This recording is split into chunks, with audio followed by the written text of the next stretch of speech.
Hey everybody, welcome to the Ron Purtee Show this week. I know everybody has so many questions about everything that's going on with this pandemic, so we reached out to someone who has got to know it all because he has doctor in his name. So here, introducing to you the Ron Purtee Show health correspondent during this pandemic, the one, the only, Dr. Phil. How you doing, Dr. Phil? Well, Ron, it sure is a pleasure to be on your show, and I'm glad to hear your voice. Well, it's good to hear your voice too. So I got to ask you, you're coming under a little bit of scrutiny right now, or some comments that you made on Fox. You want to touch on that a little bit?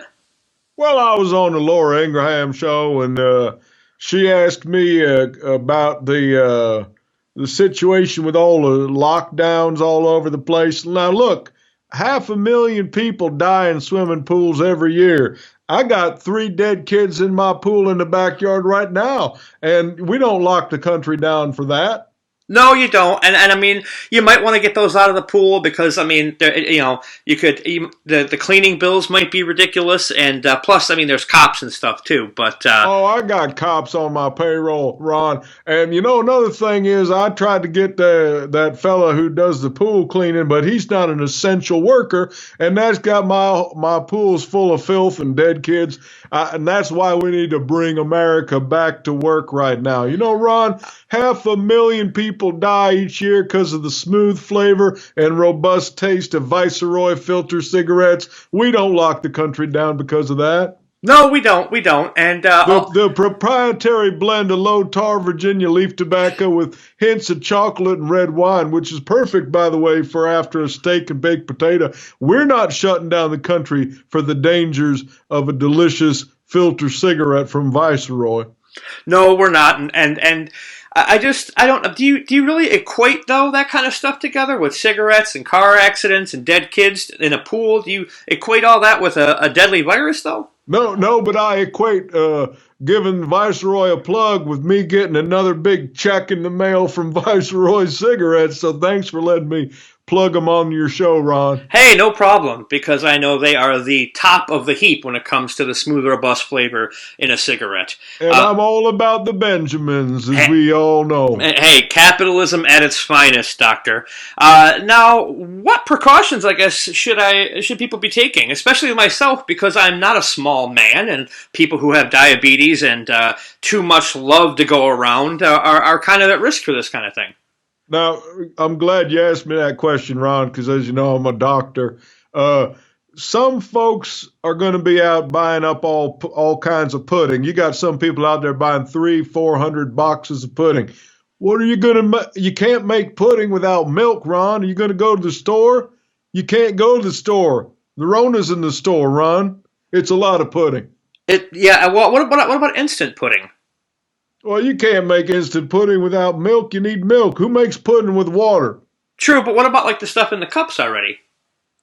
That's already gone, Ron. Everybody bought it already. I'm talking about box pudding. It's shelf-stable box pudding, Ron. Oh, the stuff that doomsday preppers put in their bunkers.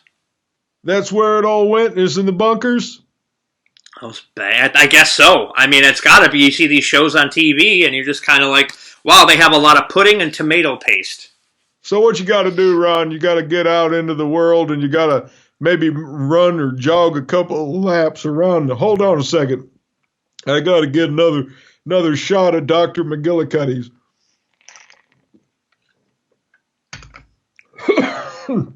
Do they also send you a check? What? Do they also send you a check?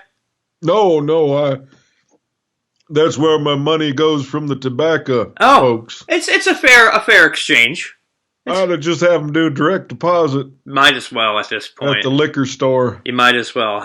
Now, I know you're a very busy man, and I don't want to keep you too long on here, but I do have one quick question that's been a lot of people have been asking me to ask you, if you don't mind, and that is, what do you say to the people who claim that you've had your license revoked years ago? Oh, I voluntarily gave up my license to practice medicine. See, I traded it for a pair of tickets to see Leonard Skinner. Did they play Freebird? Of course they played Freebird. Probably played it 3 or 4 times. That's what they do in the concerts, see, Ron. Yeah, see, it's been so long since I've been to a concert or left my house. So well, you can't go to concerts now, Ron, because everybody's on lockdown. Yeah. How am I going to go and see 38 Special? Everybody's on lockdown. That's a good question.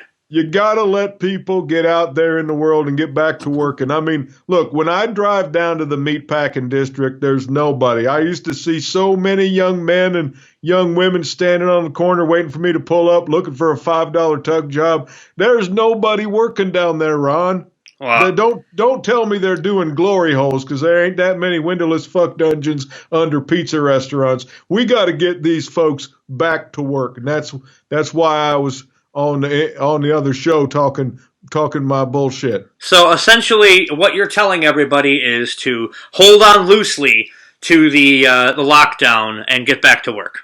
That's a pretty sweet drop of the lyrics there, Ron. I really appreciate it. Got big old Dr. Phil smile under my cookie duster right now. Well, I appreciate you so much for being on, and we'll have to have you back to talk about how things are going, because apparently Donald Trump has hired Vince McMahon to be his one of his advisors on reopening the country. Oh, yeah. Oh, things are just progressing along so nicely. Hail Satan, Ron. Hail Satan. Hail Satan, Dr. Phil. Thank you for being on, and we'll be right back.